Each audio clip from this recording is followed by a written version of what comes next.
time, you're talking to the real me.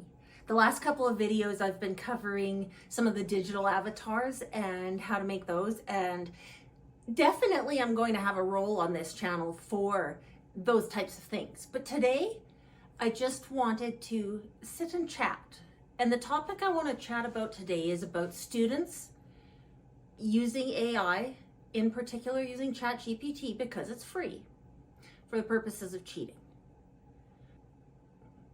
We're not going to pretend that this topic isn't on the minds of every educator. It absolutely is. And while it's on the minds of all of our educators in our K-12 classrooms, increasingly as we get into the older students, it's also a very real consideration at post-secondary, because at post-secondary, we are credentialing people to do jobs. And I don't know about you, but I'm not wild about driving across a bridge that was engineered by a civil engineer who cheated to get that degree. And so it's a serious topic. But at the same time, I think we're in a little bit of a wild, wild west right now. We've been here before. We've seen disruptive technologies before. This is not the first time. I remember when cell phones started to show up in school. I taught in a junior high, and when it went from no kids had cell phones with them to it seems like a lot of kids had flip phones with them. And then in 2007, Apple introduced this newcomer to the field, the iPhone. And if any of us, I think, were ever unclear about what a disruptive technology might be, the iPhone showed us with absolute clarity what a disruptive technology can look like. All of a sudden, kids had cameras in schools. And it wasn't just photograph cameras. Kids had video cameras. And they've got the internet in their back pocket. And they've got texting. And they've got access to their peers. And you can see how it just moves forward and it snowballs. But at the same time, we found our way through it. We're doing okay. And it's going to be the same with AI. It's going to be the same with ChatGPT. One of the things I've encountered in the literature as I've been doing my research for my dissertation is that we are in a transition time right now. Well, duh, right? But what the author went on to say is that we are in a transition time in that right now, as humans, we concern ourselves, and I'm speaking outside the classroom right now, we concern ourselves with whether the content we are viewing or reading or participating with was created by a human or created by a machine. And the literature suggests that there will come a point somewhere in the future, where that point will be, I don't know, where we will be less concerned about that. And that's great. But as teachers, we are tasked with assessing student work. And if we are being submitted something that was not the product of our student, it's quite problematic. Now, I'm going to go back to my reference to the iPhone, because what happened out the other side with the iPhone wasn't something that I don't think it was something that anyone could have predicted. Apple deployed the iPhone, and I'm using Apple as the example because the Android version came after the iPhone, not long after, but it did come after. So I'm just speaking generically. I'm not trying to leave out one company or one operating system here. I'm trying to just speak to history. What happened is Apple deployed this thing called the App Store. And it had little mini program kind of things that we could put on our phones. And it was really neat. And it was really limited. But what happened was that hackers and coders and kids who knew how to write some code but didn't have any formal credentials were able to build for this emerging system. And so in a certain way, there was a bit of an arms race that ensued with trying to bring product to market and then also get it to the top of the user base. That same thing is happening right now with plagiarism checkers. And so as fast as we have one AI come into being that can forge work like that, there's also becoming extensions and applications and websites that were designed for the sole purpose of detecting AI. Okay, that's great, but one of the problems is that I've learned in conversations with teachers, because I work in a school jurisdiction and I talk to a lot of teachers in a week. And one of the things that I've come to realize is that students are inclined to use those detectors as well. So if a student's going to use ChatGPT to cheat, they're probably also going to go to turnitin.com and see if it can be detected. So that may work, it may not work. But here's the thing. As teachers, none of us fell off the turnip truck yesterday, right? Like, we know that some kids are gonna give this a whirl. So let's bring our teacher powers to bear. It's kind of like mom powers. You know, your mom always had like eyes in the back of her head. Teachers are kind of like that too. So let's dial into our teacher senses and let's consider a few things. If I've received a piece of writing from a student that I have some questions about, there's a few things to consider. One of the things kids are going to do is potentially forget to have the AI tool write it at the grade level they're in. I have a hard time picturing an 8th grader asking ChatGPT to write an essay on the Renaissance at a grade 8 level. That's not really in their vernacular. I can see a teacher doing that. I have a hard time picturing a student doing that. They're going to forget to give it some of those key details.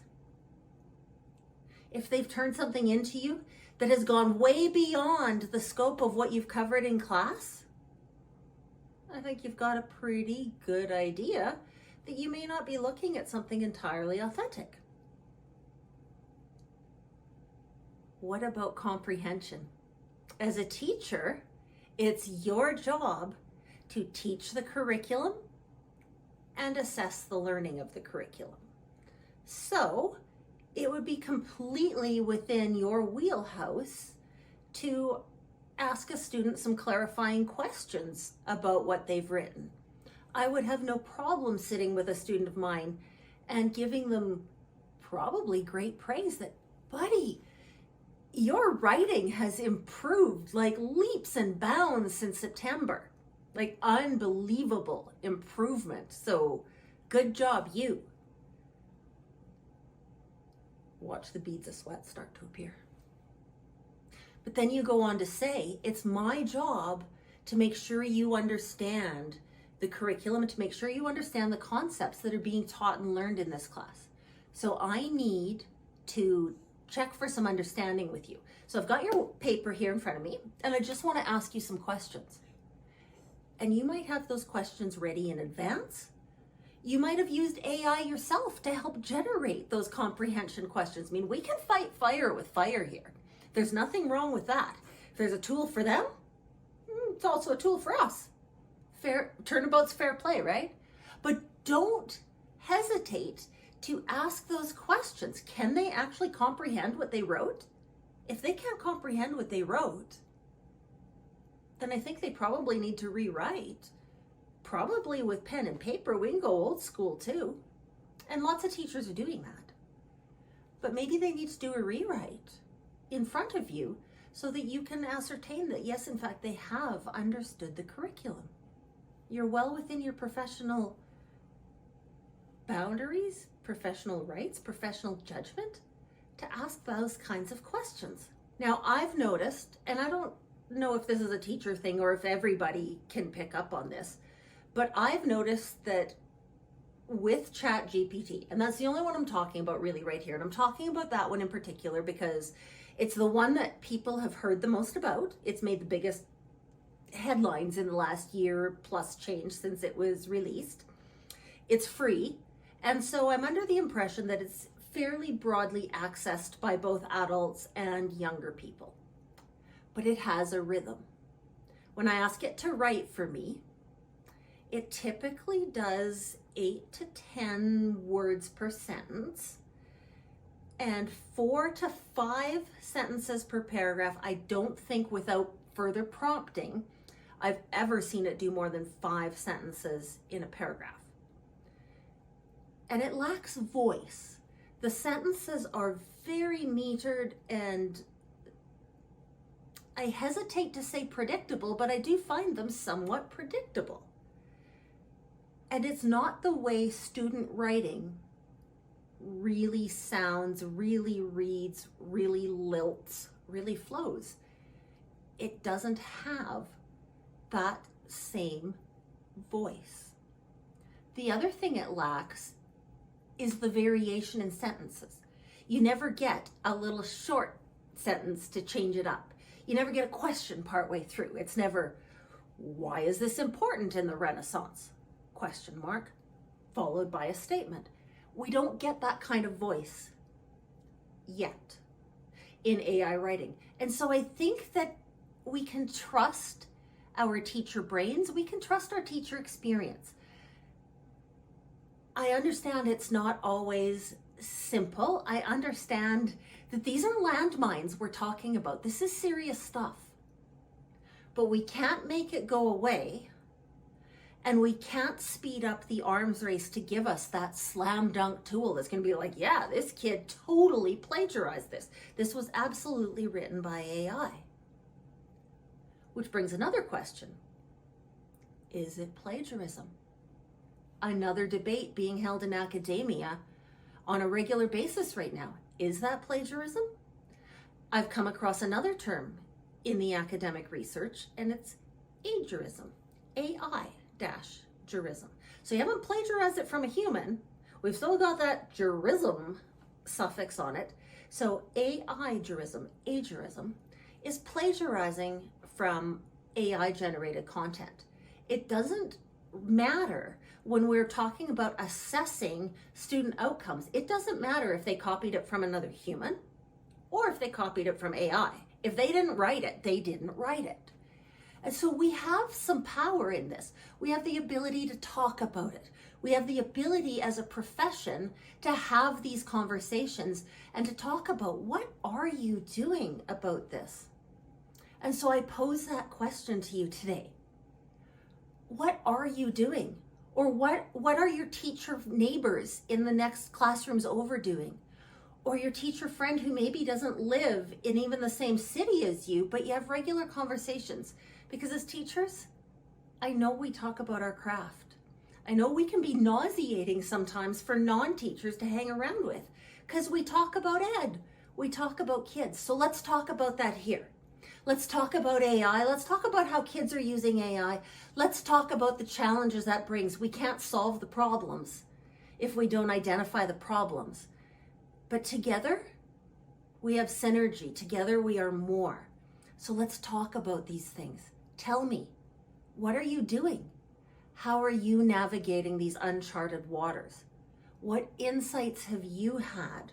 Or what experiences have you had of dealing with this? With a kid or a kid and a parent? How have you found your way through the last 12 months and 2 weeks? November 30th last year, ChatGPT was released. Most of us heard about it after Christmas break. But then it's been an onslaught since then. Tell me in the comments, what are you doing? Let's learn from what works. And let's learn from what maybe hasn't worked quite so well. But let's use social media to our advantage. Let's talk about it. Let's find our way through this together. Lock arms with me. We've got this.